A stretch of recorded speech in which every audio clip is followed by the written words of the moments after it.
আল্লাহর নবীর আমলে একজন সাহাবী অনেক টাকার মালিক হওয়ার পরেও যখন ফালাম্মা জা আল ইসলাম ফাদাখলু ফি, যখন তারা ইসলামের দাওয়াত যখন তাদের কাছে চলে আসলো, ইসলামের ভিতরে যখন তারা ঢুকলো, ঢোকার পরে এক নয় দুই নয় এমন সাহাবী আছে যাদের সম্পদগুলো দিনের জন্য নবীজির একেবারে পায়ে সুপর্দ করে দান করে দিয়েছেন। হাত খালি হয়ে গিয়েছে, বাড়ি ছিল না, ঘর ছিল না, 70 জনের একটা কাফেলা আহলে সুফফা যাদেরকে বলা হয়, মসজিদে নববীর বারান্দায় তারা ওখানে অবস্থান করত। এই 70 জন সাহাবীদের একজনেরও কোনো বাড়ি ছিল না, ঘর ছিল না, খাবার ছিল না, জমা করা কোনো টাকা ছিল না। তখনও কিন্তু সুদের প্রচলন ছিল। যদি জায়েজ থাকতো, বাড়ি করাটা যদি সুদের টাকা এনে জায়েজ করা থাকতো, তাহলে আল্লাহর নবী এই 70 জন সাহাবীকে বলতেন, ও সাহাবীরা, মসজিদের বারান্দায় আর থাকা লাগবে না, সুদে টাকা এনে বাড়ি করো, খাবার খাও, অমুক করো, তমুক করো। কথা বলেন ঠিক কিনা? এই 70 জন সাহাবী যাদের কোনো খাবার ছিল না, কি খাবে, সকালবেলা কি খাবে, দুপুরে কি খাবে, রাত্রে কি খাবে, খাবারের যথেষ্ট অভাব ছিল। মুসল্লিয়ানে এজামরা যখন মসজিদে নববীতে নামাজ পড়তে আসতেন, কারো বাগান থেকে খেজুর নিয়ে আসতেন, খেজুরগুলো এইভাবে বারান্দায় লটকানো থাকতো।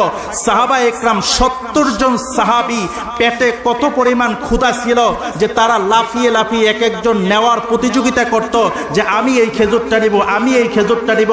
এইরকম প্রতিযোগিতা নিয়ে শুধু পেটটাকে ঠান্ডা করার জন্য, রিজিকের বন্দোবস্ত করার জন্য ওই জায়গা থেকে তারা খাবার গ্রহণ করতেন। তারপরেও সুদের কারবার করে, কথা বলেন, করছে।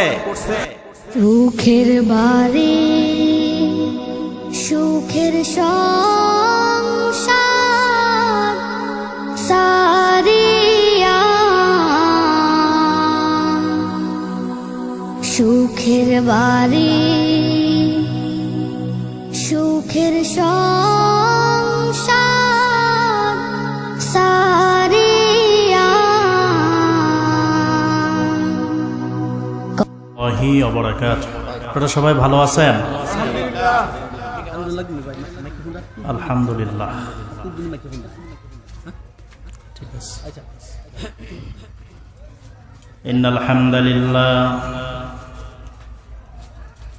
ইন্নাল হামদালিল্লাহি নাহমাদুহু ওয়া নাস্তাঈনুহু ওয়া নাস্তাগফিরুহু ওয়া নাস্তাহদিহি ওয়া নু'মিনু বিহি ওয়া নাতাওয়াক্কালু আলাইহি ونعوذ بالله من شرور أنفسنا ومن سيئات أعمالنا من يهده الله فلا مضل له ومن يضلله فلا هادي له ونشهد أن لا إله إلا الله وحده لا شريك له ونشهد أن سيدنا وسندنا ونبينا وحبيبنا ومولانا محمدا عبد الله ورسوله الذي أرسله بالحق بشيرا ونذيرا وداعيا إلى الله بإذنه وسراجا وقمرا منيرا. أما بعد فقد قال الله تبارك وتعالى في كلامه المجيد: أعوذ بالله من الشيطان الرجيم. بسم الله الرحمن الرحيم. أحل الله البيع وحرم الربا فمن جاءه موعظة من ربه فانتهى فله ما سلف وأمره إلى الله ومن عاد فأولئك أصحاب النار هم فيها خالدون.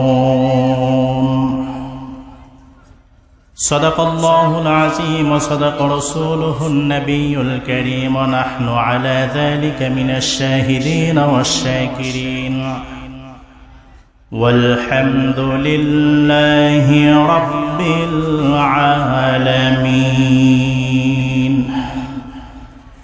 إن الله وملائكته يصلون على النبي يا أيها الذين آمنوا صلوا عليه وسلموا تسليما. اللهم صل على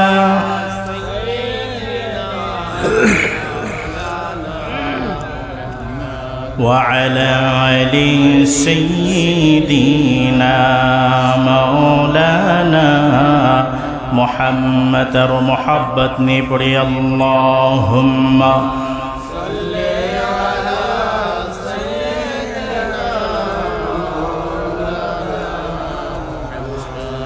وعلى آل سيدنا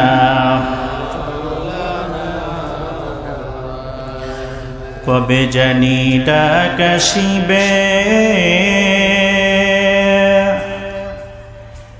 এবারে ঘর সরিতে আপন পোশাক খুলে খুলে আপন পোশাক খুলে খুলে সাদা কাপড় পরিতে। আল্লাহুম্মা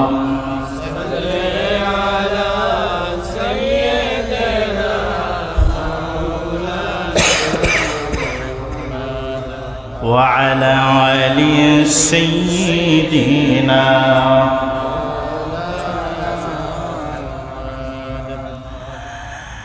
চিন্তা করে দেখো রে মন রাতের গভীর নিশীতে মরণ কালে বন্ধু নেই রে মরণ কালে বন্ধু নেই রে কে যাবে মোর সঙ্গেতে। আল্লাহুম্মা সাল্লি আলা সাইয়্যিদিনা ওয়া আলা আলি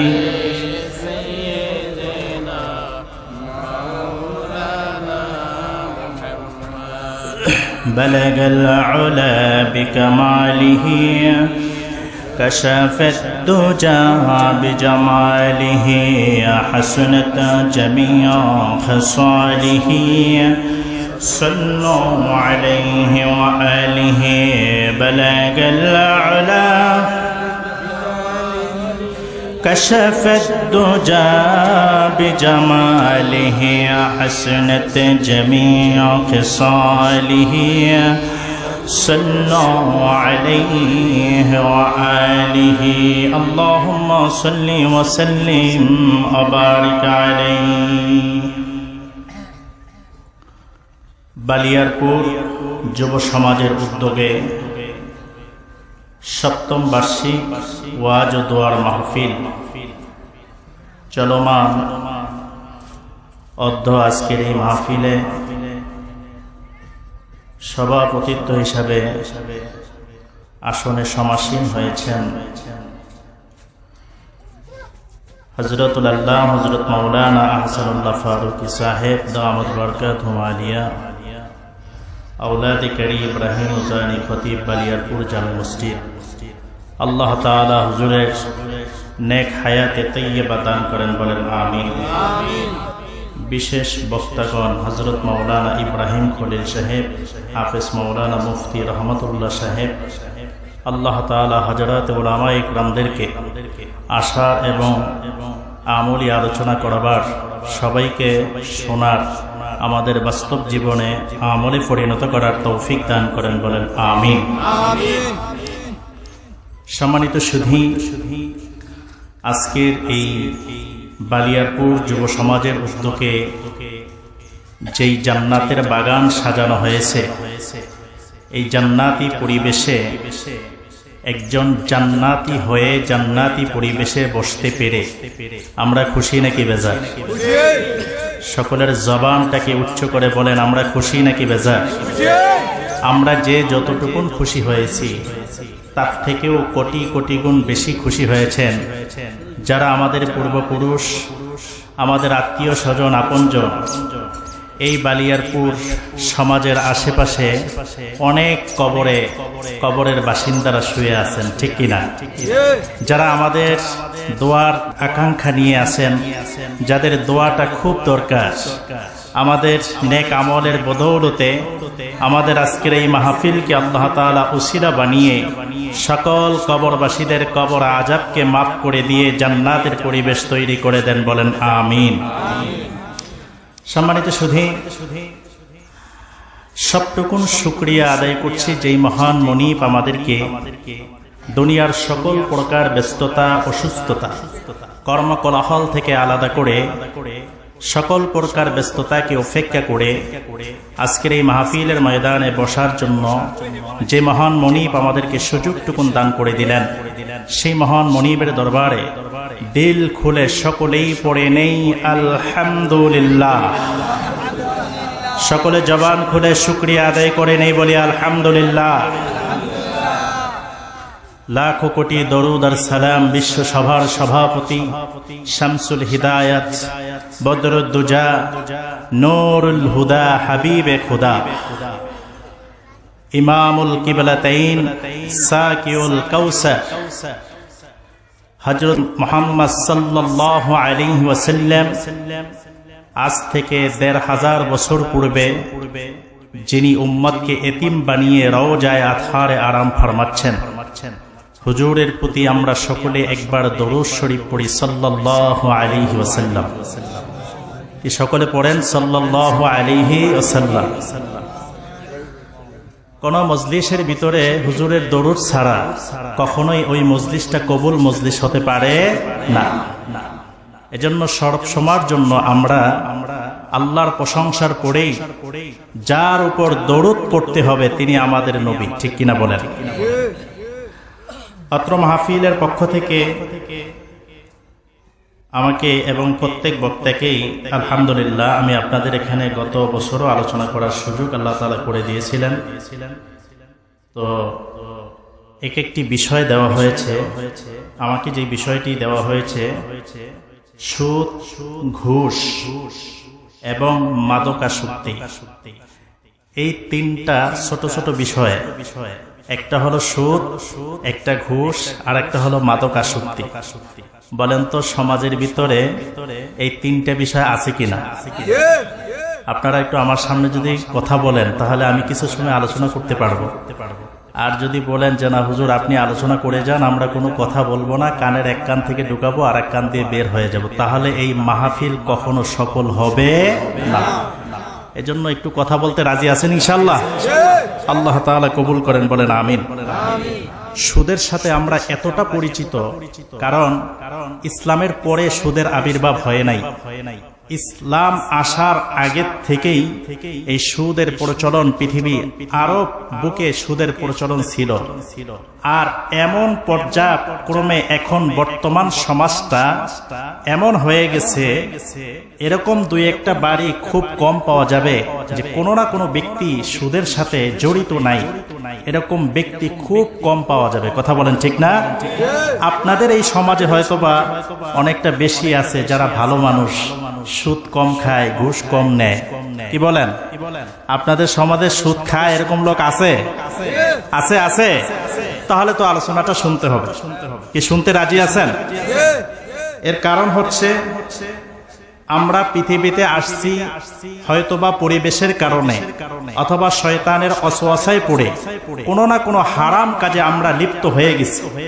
হয়তোবা এই আলোচনা যদি চলতে থাকে, কেউ না কেউ এই আলোচনা আল্লাহ তাআলা এই আলোচনার মাধ্যমে কাউকে না কাউকে আল্লাহ তাআলা হেদায়েতের নূর দান করে এই সুদ মুক্ত পরিবেশ তৈরি করার একটা সমাজ আল্লাহ আমাদেরকে দান করতে পারেন। ঠিক কিনা বলেন? এজন্য আমাদের আমলের নিয়তে আমরা একটু কথাগুলো শুনবো। আমি আপনাদেরকে আজকের সরাসরি একেবারে কোরআন থেকে আল্লাহ তাআলা কোরআনুল কারীমের ভিতরে সুদের ব্যাপারে কি আলোচনা করেছেন এই ব্যাপারে ইনশাআল্লাহ আপনাদেরকে একটু কথা শোনাবো। আমি শুধু কপি করে আপনাদেরকে তর্জমা শোনাবো, কিন্তু কথা কার? কথা বলে না, কথা কার? আমি শুধু কপি করে আপনাদেরকে একটু শুনিয়ে যাব, কিন্তু এই নির্দেশ, এই সমস্ত বিধিবিধান সংবলিত যে আয়াত নাজিল করেছেন তিনি কে? জবান খুলে বলেন তিনি কে? রব্বুল আলামিন বলেন, الذين يأكلون الربا لا يقومون إلا كما يقوم الذي يتخبطه الشيطان من المس। আল্লাহ তাআলা সরাসরি বলছেন, যারা সুদ খায়, ইয়াকুলুনার রিবা, যারা সুদ খায় তাদের অবস্থাটা কিয়ামতের ময়দানে কেমন হবে? লা ইয়াকুমুনা ইল্লা কামা ইয়াকুমুল্লাযী ইয়াতাখাব্বাতুহুশ শাইতানু মিনাল মাস। দুনিয়ার মধ্যে অনেক সময় দেখা যায় যে শয়তান ধরে, জিনে ধরে, ভূতে ধরে, ধরে কি ধরে না? কথা বলতে হবে, ধরে না? অনেক সময় আমাদের মা বোন হোক, বাচ্চা হোক, মুরব্বী হোক, অনেক সময় বদ জিনে ধরে কি ধরে না? আল্লাহ তাআলা ওই বদ জিনে ধরা মানুষটাকে উপমা হিসাবে দাঁড় করালেন যে কিয়ামতের ময়দানে প্রত্যেকটি মানুষ যখন কবর থেকে উঠে দণ্ডায়মান হবে বিচারের দিবসে, এই পৃথিবীর মধ্যে যারা সুদ খেয়েছে, সুদের লেনদেন করেছে, সুদের কারবার করেছে, এই মানুষগুলো পাগলের মতন উঠবে, যার কোনো হিতাহিত জ্ঞান থাকবে না। আচ্ছা বলেন তো, যিনি পাগল, যাকে শয়তানে ধরে, জিন যার উপরে আসর করেছে, এই লোকটা ভালো খাবার কোনটা, ভালো কোনটা আর মন্দ কোনটা, এটা কি চিনে? এটা কখনোই চেনে না।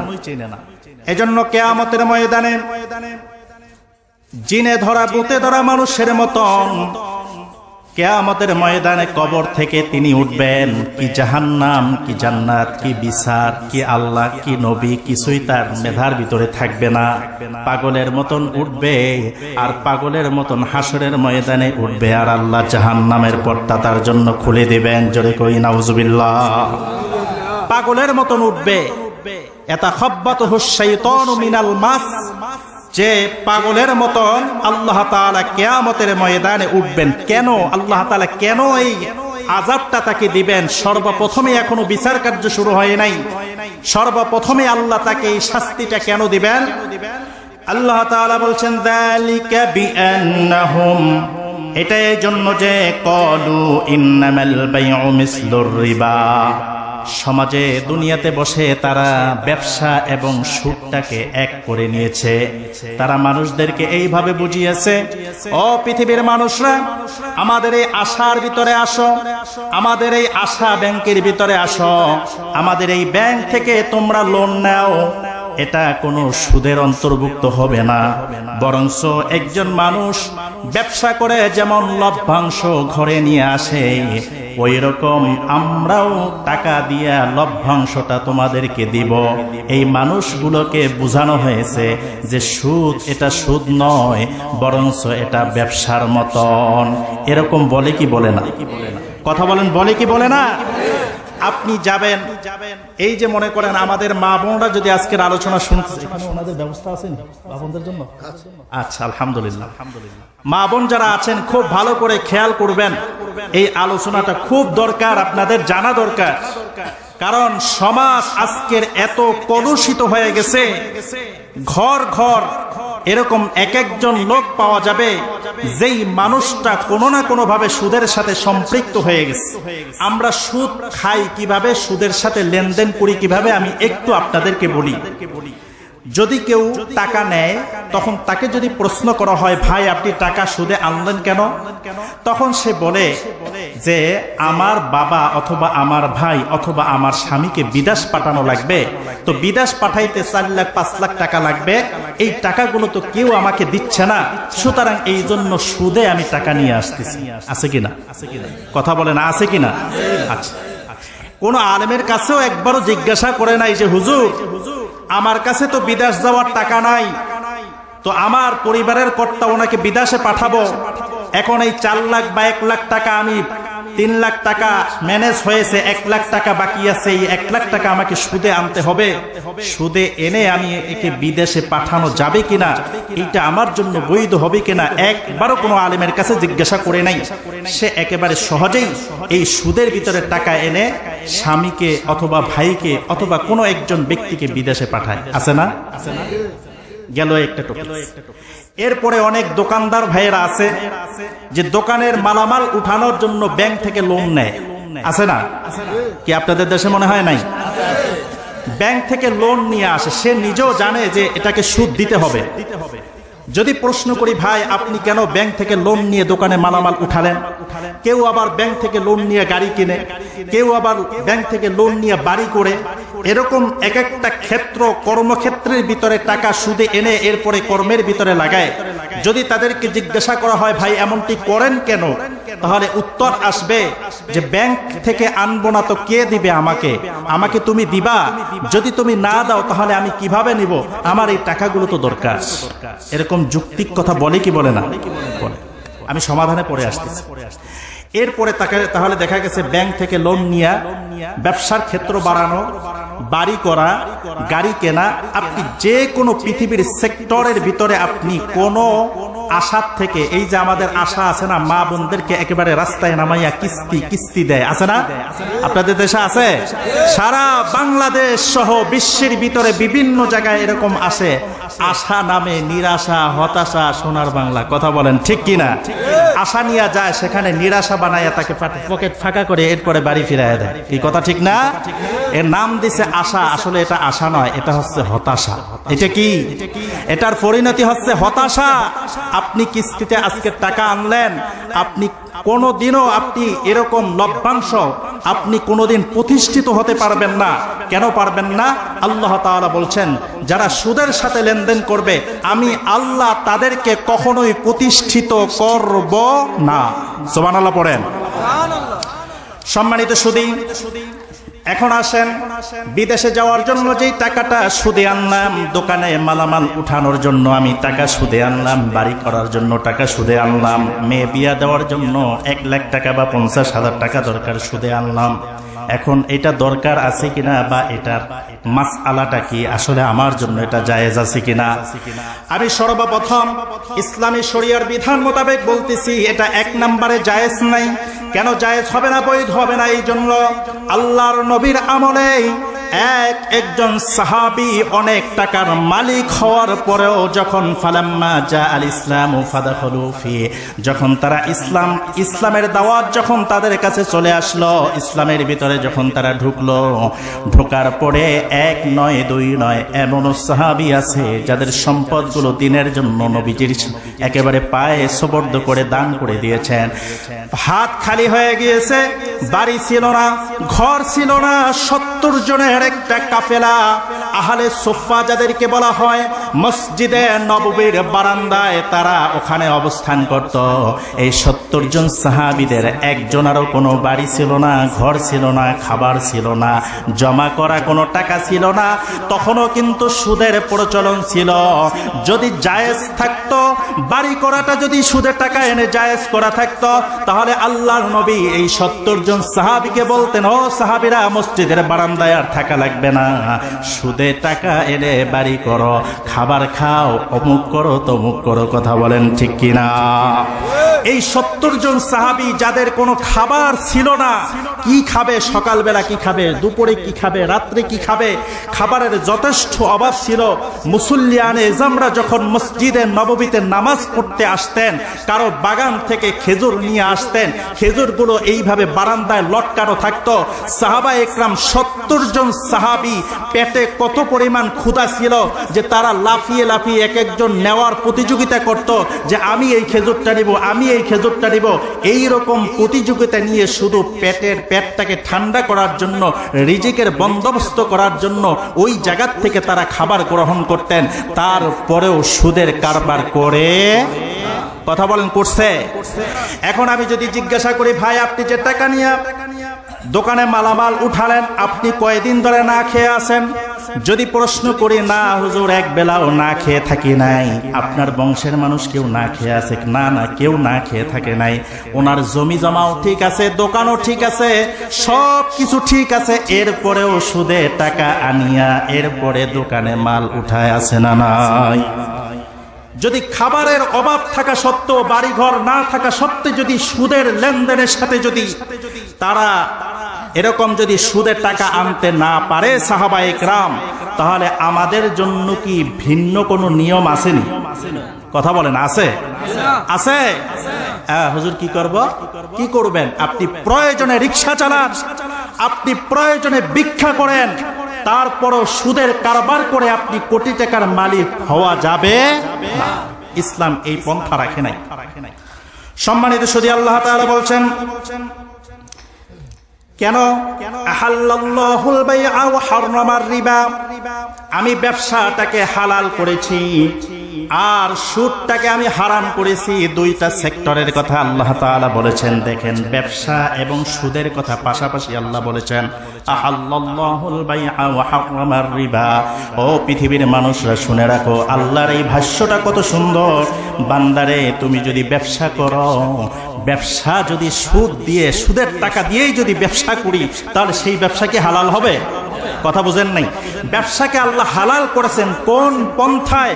সাহাবা একরাম যেই পন্থায় ব্যবসা করেছেন, সুদ মুক্ত ঋণ, সুদ মুক্ত টাকা দিয়ে এরপরে তারা যেমন ব্যবসার ক্ষেত্র বের করেছেন, আপনি যদি এইভাবে এই ওয়েতে যদি ব্যবসার ক্ষেত্র এক নয় একাধিকবার যদি বের করেন, আপনার জন্য এটা হালাল হবে, লভ্যাংশটাও হালাল হবে। আর যদি আপনি ব্যাংক থেকে লোন আনি এরপরে এরকম হাজারো ব্যবসা যদি করেন, আল্লাহ যেই ব্যবসাকে হালাল করেছেন সেটা এই ব্যবসা নয়, সেটা সাহাবা একরামদের রীতিতে নীতিতে যে মুসলমান, যে ইমানদার, যে মুত্তাকি এইভাবে ব্যবসা করবে, যে হালাল টাকা দিয়ে ব্যবসার ক্ষেত্র বাড়াবে, তার ব্যবসাটাকে আল্লাহ হালাল বলে ঘোষণা করেছেন। আহাল্লাল্লাহুল বাইআ ওয়া হাররামার রিবা, আল্লাহ তাআলা ব্যবসাকে হালাল করেছেন আর সুদটাকে হারাম করেছেন। কেন? কারণটা কি? কারণটা হচ্ছে, ব্যবসা হচ্ছে এমন একটা জিনিস, যারা সুদের সাথে, সুদের কারবারি যারা করে, এরা অনেক সময় আপনাদেরকে বুঝাবে, যেমন ব্যবসা করেও যেমন লভ্যাংশ পাওয়া যায়, সুদের কারবারি করেও আমরা লভ্যাংশ দিয়ে থাকি তোমাদেরকে। দুইটার ভিতরে প্রধান একটা পার্থক্য হচ্ছে, ব্যবসার ভিতরে লাভের আশাও আছে, আবার লসেরও আশঙ্কা আছে। আছে না? যে কোনো ব্যবসার ভিতরে আপনি যাবেন, যেমন লভ্যাংশের যেমন আশা আছে, লস খাওয়ারও কি আছে? আশঙ্কা আছে। কিন্তু সুদের ভিতরে এটা নাই। আপনার কাছ থেকে যদি কোন সুদখোর 1 লক্ষ টাকা দেয়, আপনি মরিয়াও যদি যান, ঘরের টিন যদি একখানো না থাকে, তারপরও তার সুদের এই টাকা দিতে হবে কিনা? জোরে বলেন, দিতে হবে না? আপনি আছেন নাকি মরে গেছেন এইটা তার দেখার বিষয় না। তার 1 লক্ষ টাকার যেই পরিমাণ সুদ, এটা সে পাবে, এটার ভিতরে কোনো আশঙ্কা নাই, না পাওয়ার কোনো আশঙ্কা নাই। এই জন্য ব্যবসাকে আল্লাহ হালাল করেছেন, এই জন্য যে এটার লভ্যাংশের যেমন আশা আছে, আবার এটা লস খাওয়ারও আশা আছে। এই জন্য আল্লাহ তাআলা ব্যবসাটাকে হালাল করেছেন আর সুদটাকে হারাম করেছেন। যারা আজকের সুদের লেনদেন করে, এই মানুষগুলোকে দেখতে মনে হয় খুব ভালো আছে, আসলে ভালো নাই। আল্লাহ তাআলা বলছেন, فمن جاءه موعظة من ربه فانتهى فله ما سلف وأمره إلى الله। আল্লাহ তাআলা কত সুন্দর ওয়াজ করতেছেন। রব্বুল আলামিন বলে দিলেন, ও পৃথিবীর মানুষরা, সুদ খেয়েছো, সুদের লেনদেন করেছো, সুদের কারবার করেছো, আমি তোমাদের জন্য একটা সুন্দর অবয়ব বাণী শোনাচ্ছি যে ফামান জাআহু মাউইযাতুম মির রাব্বিহি, তোমার রবের পক্ষ থেকে যখন এই নির্দেশনা চলে আসছে যে না, সুদের পক্ষে কোনো ধরনের কারবারি করা যাবে না, এইটা যদি তুমি মেনে নিতে পারো, ফান্তাহা ফালাহু মা সালাফা, তোমার পূর্বে যত তুমি কারবারি করেছো রব্বুল আলামিনের উপরে তুমি ছেড়ে দাও, আল্লাহ তোমাকে সেটা ক্ষমা করে দিবেন। সুবহানাল্লাহ বলবেন না? যদি তুমি আল্লাহর নির্দেশনা পাওয়ার পরে অথবা আজকের ওয়াজ শোনার পরে যদি আপনি বুঝতে পারেন যে না, আল্লাহ তাআলা যেটাকে হারাম করেছেন এটা কখনোই কশ্চিনকালও আমি আর গ্রহণ করব না, আমি খাস তওবা করলাম, এই খাস তওবা করার ফলটা কি হবে? ফান্তাহা ফালাহু মা সালাফা ওয়া আমরুহু ইলাল্লাহ। আল্লাহ তাআলা বলছেন, খাস তওবা যদি বান্দা করো আর যদি কোনোদিন সুদের সাথে লিপ্ত না হও, তাহলে আমি আল্লাহ তোমাকে বলতেছি, ফান্তাহা ফালাহু মা সালাফা ওয়া আমরুহু ইলাল্লাহ, পিছরে যা হয়েছে সবকিছু আমি আল্লাহ দেখব, আর এই বিষয়টাকে আমি রবের উপরে তুমি ছেড়ে দাও। তার মানে হচ্ছে যে আমি তোমাকে পিছনের সমস্ত গুনাহ তোমার ক্ষমা করে দিব। সুবহানাল্লাহ। কারণ তুমি খাস তওবা করেছো আল্লাহর বিধান শোনার পরে, খাস তওবা করেছো আল্লাহর বিধান শোনার পরে, সুতরাং তোমার পশ্চাতের সমস্ত গুনাহ আমি ক্ষমা করে দিব। আর আমি আল্লাহ রাব্বুল আলামিন, যদি তুমি আর কোনোদিন সুদের ভিতরে লিপ্ত না হও। এরপরে আল্লাহ তাআলা বলছেন, আর এইটা যদি তোমার কাছে এই নির্দেশনা পাওয়ার পরেও যদি তুমি ঠিক না হও, অনেক ওয়াজ শোনার পরেও যদি তুমি সুদ খাও, সুদ দাও, সুদের কারবারি করো, সুদের পক্ষে সাক্ষী থাকো, সুদ লিপিবদ্ধ করো, সুদের কারবার হয় চারটা ধরনের, চার ব্যক্তির একই গুনাহ, যিনি সুদ খায় আর যিনি সুদ দেয়, যিনি সুদের পক্ষে সাক্ষী থাকে, যিনি সুদ লিপিবদ্ধ করে রাখে, এই চার ব্যক্তির ওয়াকালাহুম সিওয়া, নবীজি বলেন চার ব্যক্তির সমান গুনাহ। বিষয়টা কি আপনারা বুঝতে পারছেন? অনেক সময় এরকম হয়, সুদখোর একজন ব্যক্তি সুদ খায় না কিন্তু তাকে সাক্ষী রাখে যে ভাই ওকে আমি 5 লক্ষ টাকা দিলাম, তুই সাক্ষী থাক, তুই সাক্ষী থাক, এইরকম সাক্ষী থাকে। আরেক ব্যক্তিকে বলে তুই একটু এটা লিখে দে, একটা ইসলামের ভিতরে নিয়ে আসে। অনেক সময় অনেক মসজিদের ইমাম সাহেবদের কাছেও নিয়ে আসে, হুজুর আপনাকে সবাই বিশ্বাস করে, আপনি একটু লিখে দেন, আছে কিনা? কথা বলেন, আছে কিনা? আমার জানা মতে এরকম নিয়ে আসতে কয়েকটা ইমামের সাথে, তো ওনারা আলহামদুলিল্লাহ মাসআলা জানার কারণে ওনারা লিখেও না, কারণ ওনারা জানে আমি সুদ খাই না, দেই না, তো কি হয়েছে, আমি যদি ইসলামে লিপিবদ্ধ করে দেই, ওনাদের খাওয়ার কারণে যেই গুনাহ হবে, আমি সাক্ষী থাকার কারণে একই গুনাহ, আর আমি ইমাম সাহেব হই আর মুফাসসির হই, আমি লেখার কারণেও আমার একই গুনাহ হবে। ঠিক কিনা? বিষয়টা কি ক্লিয়ার হয়েছে? রাব্বুল আলামিন বলছেন, যদি আমার নির্দেশনা হারাম বিধান পাওয়ার পরেও যদি তুমি সুদ ছাড়তে না পারো, তাহলে তোমার জন্য ঘোষণা হচ্ছে, ওয়ামান আদা ফাউলাইকা আসহাবুন নার, তোমার স্থান হবে জাহান্নামে। কোথায়? যদি তুমি আমার নির্দেশনা পাওয়ার পরেও যদি সুদ ছাড়তে না পারো, সুদের কারবারির সাথে লেনদেন করা যদি তুমি চিরতরে বিদায় দিতে না পারো, তাহলে তোমার জন্য ফয়সালা হচ্ছে, কোরআন থেকে সরাসরি আমি বলছি যে তোমার জন্য ফয়সালা হচ্ছে তুমি আসহাবুন নার, তুমি একজন জাহান্নামের অধিবাসী, হুম ফিহা খালিদুন, সেখানে তুমি চিরকাল থাকবে। জোরে বলে নাউজুবিল্লাহ। এখন যেই কথাটা বলবো এটা খুব মনোযোগ দিয়ে শুনেন। আল্লাহ তাআলা বলছেন, ইয়ামহাকুল্লাহুর রিবা ওয়া ইউরবিস সাদাকাতি ওয়াল্লাহু লা ইউহিব্বু কুল্লা কাফফারিন আসীম। সমাজের মধ্যে আমরা অনেক সময় দেখি, আরে উলামা ইকরাম বলে যারা সুদ খায় এদের উন্নতি আল্লাহ কোনোদিন দিবে না, তারা কোনোদিন প্রতিষ্ঠিত হতে পারবে না। কই, আমরা তো দেখি তারা খুব কয়েকতলা বিল্ডিং এর মালিক, কয়েকটা প্রতিষ্ঠান আছে, ব্যবসায়িক ক্ষেত্র আছে, তারা কোটি কোটি কোটি কোটি টাকার বিজনেস তারা চালাচ্ছে, সুদের টাকা নিয়ে, লোন নিয়ে তারা কোটি কোটি টাকার বিজনেস করতেছে। কই, উলামা ইকরাম তো বলতেছে যে তারা কোনোদিন প্রতিষ্ঠিত হতে পারবে না, তাদের ফল কোনোদিন ভালো হবে না। আমাদের থেকে তো তারাই ভালো আছে। কথা বলেন ঠিক না? এটা আমাদের চক্ষুষ, মানে প্রকাশ্যভাবে আমরা যে দেখতেছি, অথচ আল্লাহ তাআলা বলছেন ইয়ামহাকুল্লাহুর রিবা, ওয়ুরবিস সাদাকাত, যদিও তোমরা চোখে দেখো কোটি কোটি কোটি কোটি ডলারের মালিক হয়ে গেছে, কিন্তু আমি আল্লাহ বলে দিলাম ইয়ামহাকুল্লাহুর রিবা, যেই ব্যক্তি রিবার সাথে সুদের সাথে কোনোভাবে যদি সম্পৃক্ত থাকে, আমি আল্লাহ তার সব কিছু ধ্বংস করে দিব। সবকিছু কি করে দিব? ধ্বংস করে দেব। এখানে কি কোনো সন্দেহ রাখা যাবে? আল্লাহর কোরআনের বিধানের ব্যাপারে কোনো সন্দেহ রাখা যাবে? আল্লাহ বলছেন আমি মিটায়া দিব, ধ্বংস করে দেব, ওরে শেষ করে দিব। কিভাবে শেষ করবে? মনে করেন কোটি টাকার মালিক, এই জায়গায় একটা বিসি হয়েছে, বিসি বুঝেননি, ফোড়া হয়েছে, মনে করেন হয়েছে, এরপরে জমি বেচবে, বিল্ডিং যে কয়টা আছে সব শেষ করে দিচ্ছে। একই বিসিটা, একই ফোড়া, একজন গরিবের হয়েছে, একজন মানে টাকা পয়সা নাই, হালাল ভাবে জীবিকা অর্জন করে উনি একটু কষ্ট খাইছে, দেখা যায় একটা প্যারাসিটামল খাইছে, আল্লাহ তাকে সুস্থ করে দিছে। কিন্তু ওই যে সুদখোর, তার স্বাভাবিক একটা অসুস্থতাকে কেন্দ্র করে জমিও শেষ করবে, সব কিছু শেষ করে আমায় আল্লাহর বিধানকে আমি আল্লাহ যে বলেছি ইয়ামহাকুল্লাহুর রিবা, ওরে আমি ছেড়ে দিছি যে ও কত কোটি টাকার মালিক হতে পারে, কত বড় হাইলাইস বাড়ি বানাতে পারে, কত দামি দামি গাড়িতে চলতে পারে, আমি একটু সুযোগ দিলাম, ওর পরিণতি হচ্ছে এমন একটা সময় আসবে ওর সব শেষ করে দিব। ওর সব কি করে দিব? সব শেষ করে দিব। আমি নিজে তাফসীরের কিতাবে পড়েছি, যারা সুদের সাথে লেনদেন করবে তার দুনিয়াতে একটা অভিশাপ হলো স্বামী এবং স্ত্রীর ভিতরে ভালো সম্পর্ক থাকবে না। আমার কথা বোঝা যায়? বুঝতেছেন?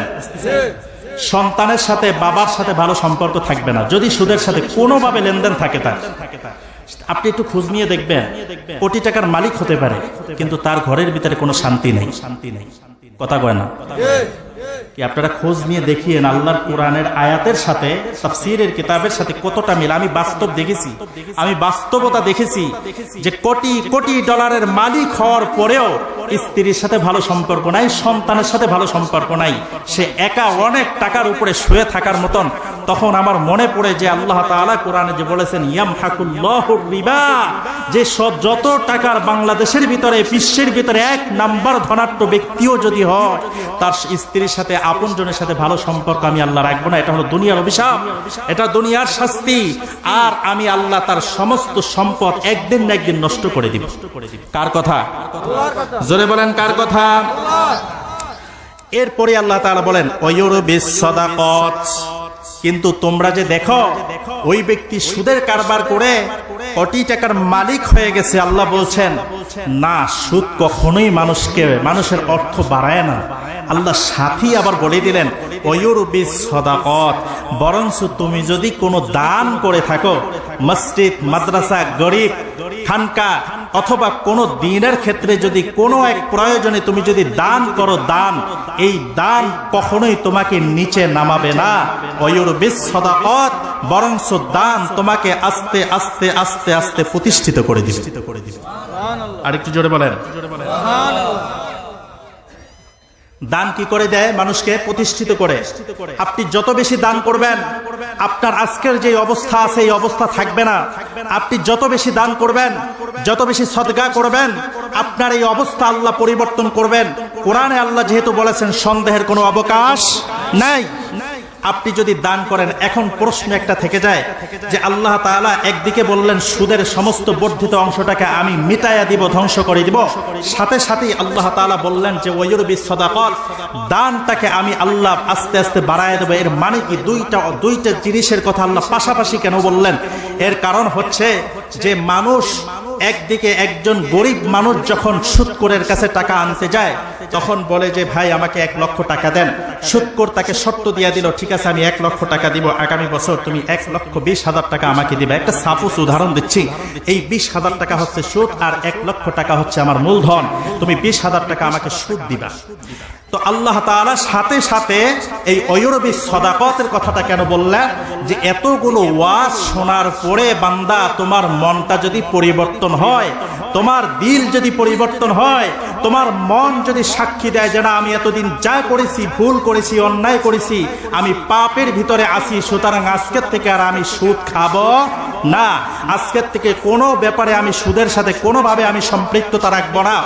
এই ওয়াদা যদি তুমি আজকের খাস তওবা করো, আল্লাহ তাআলা বলছেন এরপরে তুমি যেই মানুষগুলোকে যেই টাকাগুলো দিয়েছো, 1 লক্ষ টাকার বিনিময়ে 20,000 অথবা 30,000 টাকা যে রিবা নিবা, সুদ নিবা, এটা যে এর আগে তোমার ছিল, এখন তুমি তো খাস তওবা করেছো, খাস তওবা করার পরে তো তুমি আর ওই লভ্যাংশটা আনতে পারবা না, কারণ আমি আল্লাহর বিধান শুনে তুমি খাস তওবা করে ফেলেছো।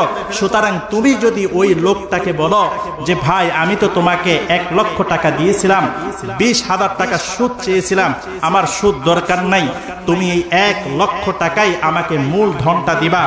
যদি তুমি এমনটি করতে পারো তাহলে এটি হবে তোমার জন্য এক ধরনের সদকা। রাসূল বলেন যে ব্যক্তি কোনো কর্জে হাসানা কোনো ব্যক্তিকে দেয়, কর্জে হাসানা কোনো ব্যক্তিকে দেয়, যেমন সুদ ছাড়া যখন কোনো ব্যক্তির কাছে টাকা পাওয়া যায় না, তখন যদি আপনি কোনো ব্যক্তিকে 1 লক্ষ টাকা বা তার প্রয়োজনের চাহিদা মোতাবেক টাকা যদি তাকে দিতে পারেন, মূল টাকাটাই আপনি নেবেন। রাসূল বলেন 1 লক্ষ টাকা দিলাম, 1 বছর পরে সে আমাকে ফেরত দিবে ঠিক 1 লক্ষ টাকাই, আমি তার থেকে কোনো সুদ নিব না, কারণ আমি আল্লাহর বান্দা, খাস তওবা করেছি। রাসূল বলেন যদি তুমি এইরকম কাউকে টাকা দিতে পারো তাহলে প্রতিদিন 1 লক্ষ টাকা আল্লাহর রাস্তায় দান করলে যেই সওয়াব হবে, আল্লাহ তোমার আমল নামায় সেই সওয়াব দান করবেন। হয় না? আরেকটু জোরে বলেন। আবার বুঝাই দিই বিষয়টা।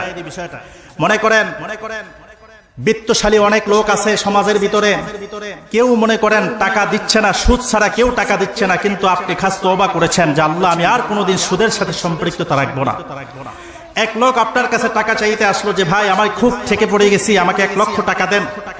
আপনি 1 লক্ষ টাকা তাকে দিলেন, সুদ মুক্ত ঋণ দিলেন, যে ভাই আপনি আমাকে 1 বছর পরে 1 লক্ষ টাকাই দিবেন, আমি কোনো সুদ নিব না। যদি এমন কোন ব্যক্তি এইরকম কারো উপকার করে, রাসূল বলেন প্রতিদিন 1 লক্ষ টাকা দান করলে যেই সওয়াব হবে তার আমল নামায় আল্লাহ সেই সওয়াব দান করবেন। এই জন্য আল্লাহ বলছেন ওয়ুরবিস সাদাকাত, আল্লাহ তাআলা আমহাকুল্লাহুর রিবা বলার পরে বলছেন ওয়ুরবিস সাদাকাত। একদিকে যেমন সুদ মানুষকে, ব্যক্তিকে, সমাজকে ধ্বংস করে দেয়, অপরদিকে কোনো একজন আল্লাহর বান্দা যদি এই রকম এই নিয়মে সুদ মুক্ত ঋণ মানুষকে উপকার করার জন্য কেউ দিয়ে থাকে, তাহলে 1 বছর যদি সময় দেয় অথবা যতদিন সময় দিবে অতদিন পর্যন্ত প্রতিদিন ওই পরিমাণ টাকা সদকা করলে যেই পরিমাণ সওয়াব হতো, আল্লাহ তার আমল নামায় ওই পরিমাণ সওয়াব দান করবে। এখানেই কথা শেষ নয়। রাসূল বলেন এরপরে এক বছর টাইম শেষ হয়ে গেছে, এখন ওই লোকটার কাছে আমি গেলাম, ভাই আমি যে 1 বছর আগে আপনাকে মূলধন সুদ মুক্ত ঋণ আপনাকে দিয়েছিলাম, 1 লক্ষ টাকা আমাকে ফেরত দেন। গরিব মানুষটি বলল যে ভাই আমি তো টাকা দিতে পারতেছি না, আমাকে আর 1 মাস সময় দেন। কি ভাই এরকম হতে পারে কিনা? আমাকে আর 1টা মাস সময় আপনি দেন। নবীজি বলেন ওই লোক যদি তাকে আর 1 মাস সময় বাড়ায়া দেয়, হ্যাঁ ঠিক আছে আপনি নির্দিষ্ট টাইম মোতাবেক আমাকে সুদের টাকা, আমাকে মূল টাকাটা দিতে পারলেন না, আমি আপনাকে আর 1 মাস সময় বাড়ায়া দিলাম। নবীজি বলেন ওই 1 মাসে কি পরিমাণ তার সওয়াব হবে, প্রতিদিন এতদিন 1 লক্ষ টাকার বিনিময়ে সদকা করার সওয়াব তিনি পাইত, আর ওই 1 মাস প্রতিদিন 2 লক্ষ টাকা প্রতিদিন দান করলে যেই পরিমাণ সওয়াব আল্লাহর রাস্তায় দান করলে পাইত, ওই 2 লক্ষ টাকার সম পরিমাণ সওয়াব আল্লাহ ঋণদাতার আমল নামায় দিয়া দেয়। কেন? কারণ সে গরিবকে একটু সচ্ছলতা আসার জন্য সুযোগ করে দিয়েছে। গরিব ব্যক্তিকে সচ্ছলতা আসার জন্য কি করে দিছে? সুযোগ করে দেওয়ার কারণে নির্দিষ্ট টাইম হবে ওই পরিমাণ সওয়াব, আর যতদিন আপনি নির্দিষ্ট টাইমের ভিতরে টাকা দিতে না পারলে আপনি যদি সময় বাড়াতে থাকেন, ওই সময় বাড়ানোর কারণে ডাবল সওয়াব আল্লাহ আপনার আমল নামায় দিয়ে দিবেন। সুবহানাল্লাহ। আরেকটা আয়াত শুনিয়া আইয়ুহাল্লাযীনা আমানুত্তাকুল্লাহ, আল্লাহ তাআলা বলছেন হে ঈমানদারগণ ইত্তাকুল্লাহ, আল্লাহকে ভয় করো, ওয়াযারু মা বাকিয়া মিনার রিবা, আর তোমরা যেই সুদের লেনদেন করেছো, যেই টাকাটা তোমাদের কাছে সুদ, মূল টাকা ব্যতীত যেই টাকাগুলো সুদ বর্ধিত অংশ যেটা, ওইটার থেকে তোমরা বিরত থাকো। ইন কুনতুম মুমিনিন, যদি তোমরা মোমেন হয়ে থাকো। এখানে একটা প্রশ্ন আপনাদের কাছে, আচ্ছা আমরা কি মোমেন কিনা? কথা বলেন, আমরা ইমানদার না? মুসলমান নয়? যদি আমরা ইমানদার মোমেন হয়ে থাকি, আল্লাহ আমাদেরকে বলছেন সুদের লেনদেনের যেই টাকাগুলো তোমার আছে, বর্ধিত অংশ, সুদের যেই অংশটা ওটা ছেড়ে দাও, মূল অংশ তুমি নিয়ে আসো, খাস তওবা করো, যদি তুমি মোমেন হয়ে থাকো। এই আয়াত নাজিল হয়েছে দুইজন আরব তৎকালীন সময়ে দুইটা গোত্রের উপর ভিত্তি করে এই আয়াতটি নাজিল হয়। একটি গোত্র হয়েছে সাকিব গোত্র, আরেকটি গোত্র হলো মাখজুম গোত্র। এই দুই গোত্র আরব তৎকালীন সময়ের আরববাসীরা বিভিন্নভাবে তারা চক্রাহারে সুদের টাকা লেনদেন করত। ওনারাও এইরকম সাকিব গোত্র মাখজুম গোত্রের কাছে টাকা লেনদেন করেছে। এমত অবস্থায় ফালাম্মা জা আল ইসলাম ফাদাখালু ফীহ, ইসলামের দাওয়াত যখন চলে আসলো, সাকিব গোত্র তারাও মুসলমান হয়ে গেল, মাখজুম গোত্র তারাও মুসলমান হয়ে গেল। দুই গোত্র মুসলমান হয়ে যাওয়ার পরে মক্কা নগরীতে দুই গোত্র মুসলমান ইসলাম গ্রহণ করার পরে এরপরে সাকিব গোত্র মাখজুম গোত্রের কাছে একদিন বলতেছে, ইসলাম গ্রহণ করার আগে যেই টাকাগুলো সুদে লাগিয়েছিলাম, বর্ধিত অংশ, সুদের অংশটা আমাদেরকে একটু দাও। তখন মাখজুম গোত্ররা বলতেছে, না, আমরা যেহেতু এখন ইসলাম গ্রহণ করেছি, সুতরাং এখন আর এই বর্ধিত অংশ দেওয়া যাবে না, এখন আর এই বর্ধিত অংশ দেওয়া যাবে না। তৎকালীন সময় মক্কার গভর্নর ছিলেন আদ্দাব ইবনে আসিফ, নবীজির একজন জলিলুল কদর সাহাবী। ওই মক্কার গভর্নরের কাছে বিষয়টি তারা দুই গোত্র নিয়ে আসলেন, ও আল্লাহর নবীর সাহাবী, আমাদেরকে সমাধান করে দেন। ইসলামে আমরা দীক্ষিত হওয়ার আগে সুদের লেনদেন ছিল, এই সুদের বর্ধিত অংশটা আমরা এখন চাচ্ছি, তারা দিচ্ছে না। আসাদ ইবনে আসিদ তিনি লিখে চিঠি লিখলেন, মদিনা মুনাওয়ারায় রাসূল করিমের দরবারে চিঠি লিখলেন। চিঠি নবীজি যেদিন পেয়েছেন, চিঠি পাওয়ার পরে আল্লাহর নবীর হাতে চিঠি, এমত অবস্থায় আল্লাহ তাআলা জিবরিল আমিন